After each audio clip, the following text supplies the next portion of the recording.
Hello, everyone, and welcome to another episode of the Forge of Freedom podcast. I'm your host, Alex Uli, and this is episode 146 of the Forge of Freedom. I'm coming to you this week with an episode. I've got an article, actually, I'm going to share with you here in just a little bit. But first, I'm going to provide some clarification based upon a request that I received by email. I'm going to tell you a little bit more about that here in just a moment. But first of all, I want to say that I'm going to be scaling back just a little bit. I'm going to be going back to one episode a week. I've been doing 2 episodes a week now for a little while. And during that time, my wife and I had our first child. And I want to make sure that I get to spend plenty of time with him and my wife. So it's during this stage because they only live through this stage of their life once, and I think that's obvious enough to say. But with that being said, I'm going to be scaling back to one episode a week, at least for a little while. And but I'm still going to be putting out regular episodes. And if something comes up and I feel like putting out an extra episode during the week, I'll do that. But there will only be one regularly scheduled episode, and those will be coming out on Mondays for the time being. So with that said, let's get into the first thing that I want to mention, and that's this clarification that I alluded to.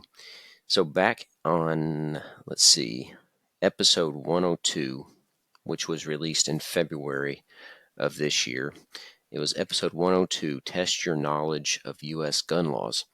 And in that episode, I went through a quiz that was put out by the Trace, which is an organization that it was at least funded initially, seeded by Everytown for Gun Safety, which is a Bloomberg-funded advocacy group that advocates for gun control and less individual liberty. And the Trace holds itself out as being a reporter of facts, that they're not activists. They're simply a newsroom reporting the facts. And I'm going to put this up on the screen, but in the description for that episode, I put what seems to be obviously true, that I discuss the quiz on U.S. gun laws published by the Trace, an organization that promotes gun control. And I put that in the description on all the platforms, the podcasting platforms, YouTube and Rumble and Facebook and such. But I said that they're an organization that promotes gun control. And by the way, I would still encourage you, if you haven't yet, go back and review that quiz, review that episode, because I still think it's extremely instructive, despite the bias that I noted in the quiz. I think it's still an instructive process or exercise to engage in, to go back and take that quiz and then review the podcast afterward. But I got an email about 2 weeks ago from the impact and audience editor at the Trace, whose pronouns are she, her, included in the signature block. I don't take offense to that. I just still think it's weird. But anyway, she says, "Thanks to your team for reading and responding to our gun laws quiz. Reaching out to request a clarification in how you've described our work in the podcast description. It's not accurate to say that the Trace is an organization that promotes gun control. We are not activists. We are a nonprofit newsroom that reports on gun violence." So I'm here today to provide clarification about that description. And what I want to say is that not only are they an organization that promotes gun control and are activist toward gun control, in favor of gun control, I should say, they are one of the worst sorts of organizations of this kind. They are activists who pretend to be doing something else, that pretend to be unbiased, neutral, impartial, objective purveyors of fact. And that's exactly the problem, because every article, nearly every article, I should say, if you go and review their website, is laced with bias and partiality and subjective information. And almost, I can't say no because I haven't searched their website exhaustively, but I've searched it extensively. There is no information that I've been able to find on their website that acknowledges any benefit to firearm ownership. Every article is slanted toward an advocate position, or in a way that's advocating gun control. Okay. Now they may say, "Oh, you just don't like the facts," but I know there to be lots of good facts in favor of gun control, or of gun ownership, rather, of individual liberty. And there are none on their website that I've been able to find. And so I think that, like I said, this is the worst sort of stealth advocacy. We're holding ourselves out as objective, unbiased, neutral arbiters and purveyors of fact, when in reality we have an agenda. We only want to show people the information that leads to the conclusion that we want them to come to. And that is the worst sort of advocacy. At least organizations like Gun Owners of America, Firearms Policy Coalition, the Second Amendment Foundation say what they're up to. They're not trying to hide the ball and to dupe people into certain conclusions. Now, luckily, there are lots of smart folks out there, including the listeners of this show, that can see through the smoke and mirrors. But I wanted to provide that clarification here.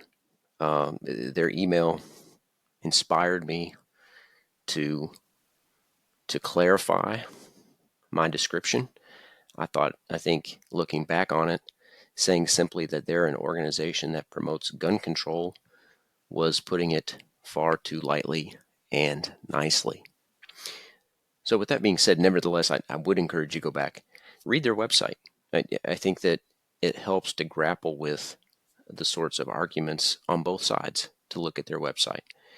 But you're only getting one side of the story when you look at their website. And there is no argument that that's not the case.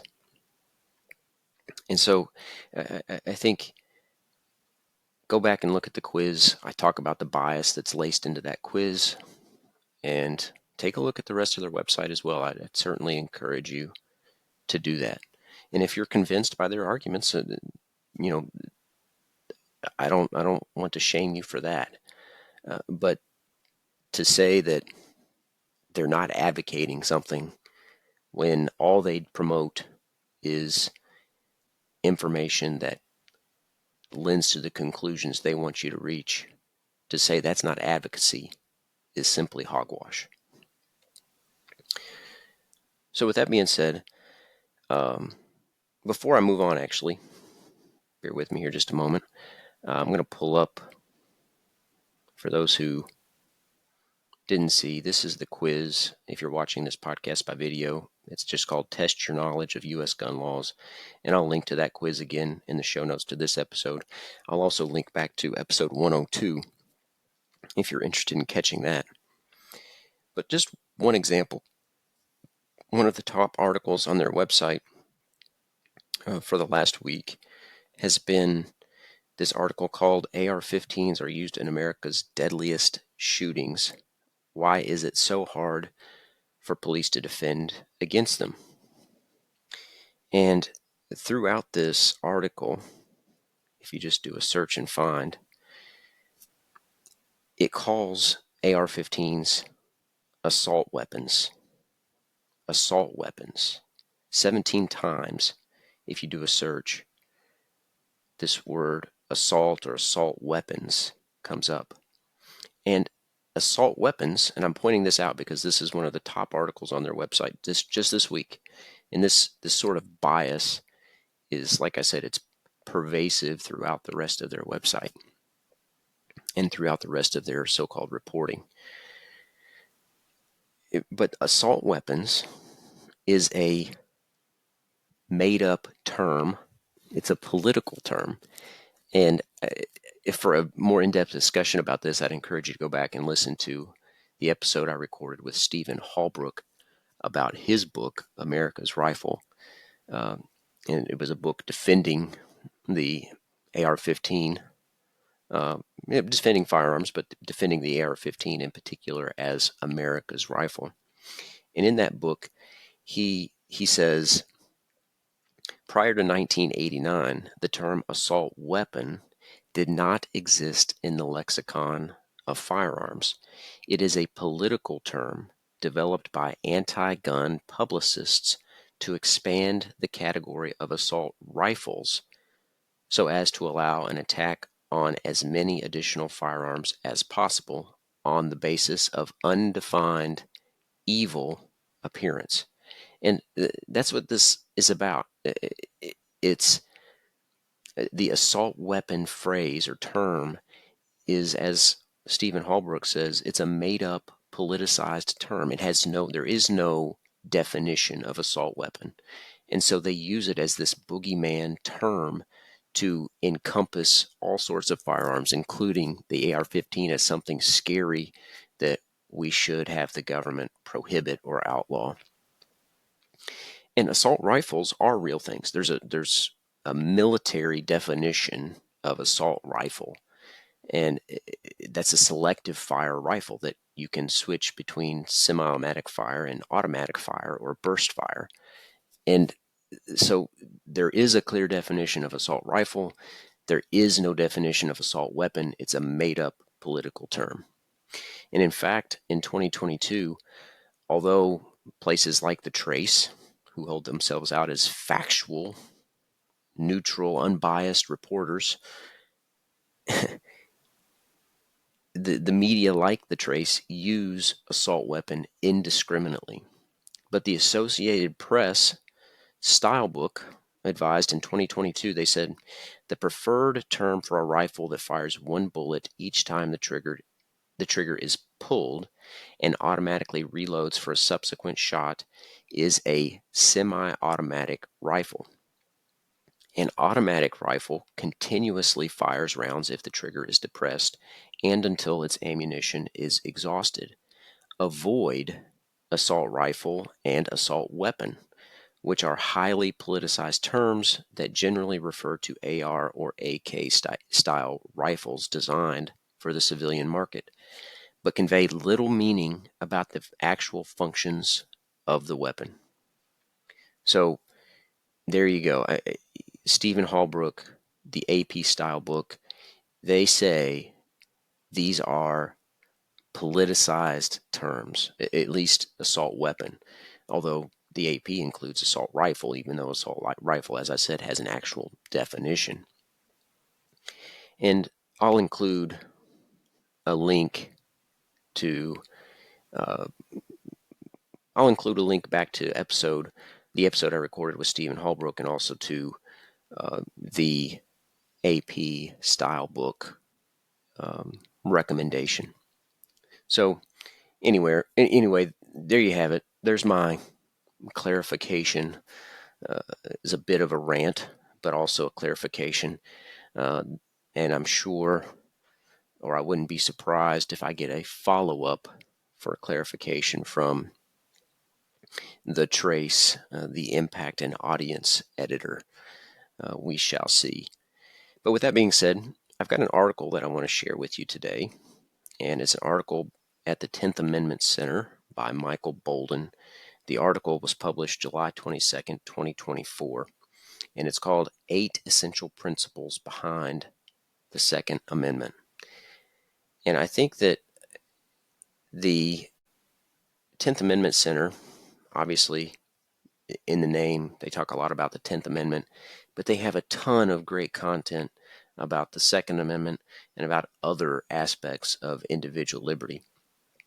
So I like to share their content from time to time. And so I'm just going to share this article with you. I think that you'll find it to be somewhat enlightening and at least interesting. So here we go. There's only one thing the ATF is authorized to do under the Constitution: disband. This may sound like hyperbole, but when you understand the following 8 essential principles behind the Second Amendment, it should become completely clear. First, the right to keep and bear arms is a natural right. In view of the Constitution of the United States, St. George Tucker wrote, "The right to self-defense is the first law of nature," and he called it the true palladium of liberty. In other words, you have the right to defend yourself simply because you exist. Samuel Adams made a similar assertion decades earlier, saying, "Among the natural rights of the colonists are these: first, a right to life; secondly, to liberty; thirdly, to property, together with the right to support and defend them in the best manner they can." It follows from this that the Second Amendment isn't your gun permit. You don't need government permission to exercise a natural right. In effect, you are your own gun permit. This leads to a third key point. Every federal gun law is unconstitutional. All of them, past, present, and future, without exception. Theophilus Parsons said, "No power was given to Congress to infringe on any one of the natural rights of the people." The Second Amendment was intended to clarify this point, explicitly stating that the right to keep and bear arms shall not be infringed. Even though the Second Amendment was only intended to restrict the actions of the federal government, state and local restrictions on firearms also violate your individual natural rights. As Mercy Otis Warren put it, self-defense is a primary law of nature, which no subsequent law of society can abolish. James Wilson echoed the same idea, writing, "The defense of oneself, justly called the primary law of nature, is not, nor can it be, abrogated by any regulation of municipal law." So why do we even have a Second Amendment? The founders cited 4 primary reasons. It helps promote the individual natural right of self-defense. It guarantees the state a militia power of their own to balance the military power of the federal government. In other words, it prevents the need for large, permanent, standing armies. It was adopted to support the people defending against foreign invasion, defense against domestic tyrants. This raises the 6th key point. To fulfill the purposes of the Second Amendment, the people need to have the weapons necessary to get the job done. In other words, it's not just about muskets. To render a standing army unnecessary, the people have to have military arms. Tench Cox pointed out that the people have the right to every type of weapon common to a soldier. Their swords and every other terrible implement of the soldier are the birthright of an American. Cox's view should come as no surprise. The Revolutionary War had ended only 5 years earlier. If the colonists had not possessed military-style weapons, they would have lost the war. James Madison alluded to this in Federalist 46, as he pointed out that a well-armed citizenry can protect themselves against an overreaching government. It may well be doubted whether a militia thus circumstanced could ever be conquered by such a proportion of regular troops. Those who are best acquainted with the last successful resistance of this country against the British arms will be most inclined to deny the possibility of it. More generally, the 7th key point is that the founders view disarming the people as tyranny. During the Virginia Ratifying Convention, George Mason gave a history lesson, reminding the delegates that an artful man who was governor of Pennsylvania advised Parliament to disarm the people, that it was the best and most effectual way to enslave them. Mason continued, nothing that they should not do it openly, but weaken them, and let them sink gradually by totally disusing and neglecting the militia. Noah Webster expressed a similar view, writing, before a standing army can rule, the people must be disarmed. Standing armies were anathema to the founding generation, and many Second Amendment supporters miss the point that a well-armed populace mitigates the need for one. St. George Tucker made this connection clear. Wherever standing armies are kept up, and when the right of the people to keep and bear arms is, under any color or pretext whatsoever, prohibited, liberty, if not already annihilated, is on the brink of destruction. Finally, we will never protect our right to self-defense and to keep and bear arms by getting on our knees and begging the government to stop violating it. As Thomas Jefferson put it, a free people claim their rights as derived from the laws of nature and not as a gift of their chief magistrate. During the North Carolina ratifying convention, James Iredell, who was one of the first Supreme Court justices, said, the only resource against usurpation is the inherent right of the people to prevent its exercise. Roger Sherman made a similar point during a debate in the House of Representatives. It is the privilege of every citizen, and one of his most essential rights, to bear arms and to resist every attack upon his liberty or property by whomsoever made. Putting these 8 points together, it all boils down to this.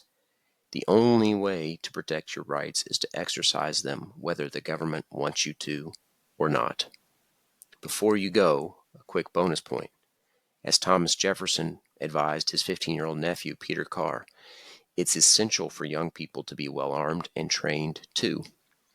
He wrote, as to the species of exercise, I advise the gun. While this gives a moderate exercise to the body, it gives boldness, enterprise, and independence to the mind.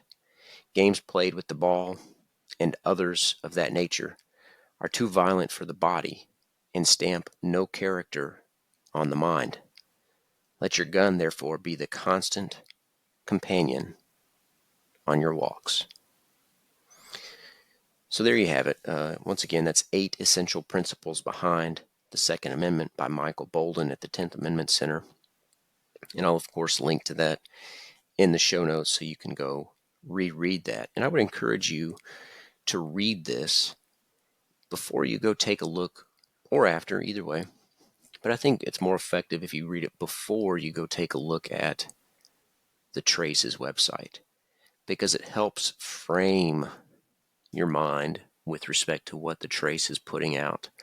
They're putting out a lot of articles about public health and why it's good for people to give up individual rights or individual liberty for the public good, for public health, which is just a name for, which it really is a nonsense name. There is no such thing, much like an assault weapon, as public health. Only people have health, and it's a collective term to collectivize certain things. And in this situation, that would be the right to a defense. And they want to take away the individual right to a defense and put it in the hands of the collective. And in this case, the government, as most gun control advocates would prefer. So I think it's important to look at it through the lens of what the founders saw, what a lot of the contributors to the revolution and the American experiment had in mind. And I think that the Trace puts out all these things about how, and not just the Trace. I'm picking on the Trace today because I got a clarification request. Okay, but organizations like the Trace put out all these data and so-called facts about why we should give up our rights and about why we need common sense gun violence prevention measures.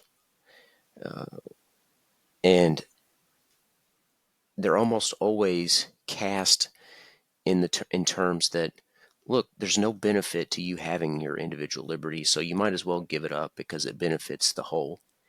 And I think that's clearly absurd if you look at history at all. If you have any grasp or understanding of history, even if you just take their facts and figures as true about how many defensive gun uses there are, how many homicides there are with firearms each year, all these sorts of things. And I think there's a lot of question about that. I think that even on those figures, I think that there's a strong argument for gun ownership. But even if you don't take that view or that lens of the issue, it ignores the individual right to self-defense, number one, and the concept of self-ownership, which is what I talk about again and again on this podcast. But it also ignores one of the greatest concerns of the founders, and that was the tyranny, the despotism of a powerful government, of standing armies. And of course, the trace just completely disregards that as some impossibility. But I think we see that. I mean, think about what happened in Ukraine when Russia first invaded. The government there tried to give everyone they could an AR-15 or a rifle or firearm of some sort. And so this is not some theoretical impossibility. This is a real concern. And I think that we would be hugely mistaken to forget the lesson that the founders knew. So anyway, I hope you got a little something out of my commentary here today. If you did, don't forget to like and subscribe and comment. I'd love to get your feedback. I'd love to engage with you in the comment section, whether it's on YouTube or some other platform, Facebook, X. I'm a lot more active on X in recent months. And so I'd love to hear from you. Let me know what you'd like me to talk about. I'm happy to get feedback about what subject matter you'd like me to talk about next. I've got lots of things in mind. I've got a huge list of topics I'd like to cover and guests I'd like to have on the show, but I'm always happy to hear from our listeners. So with that said, everybody, I hope you have a great week. I hope you enjoyed the show. Like I said, don't forget to like and subscribe and share to help us spread the message of freedom. And as always, remember, you are the forge of freedom.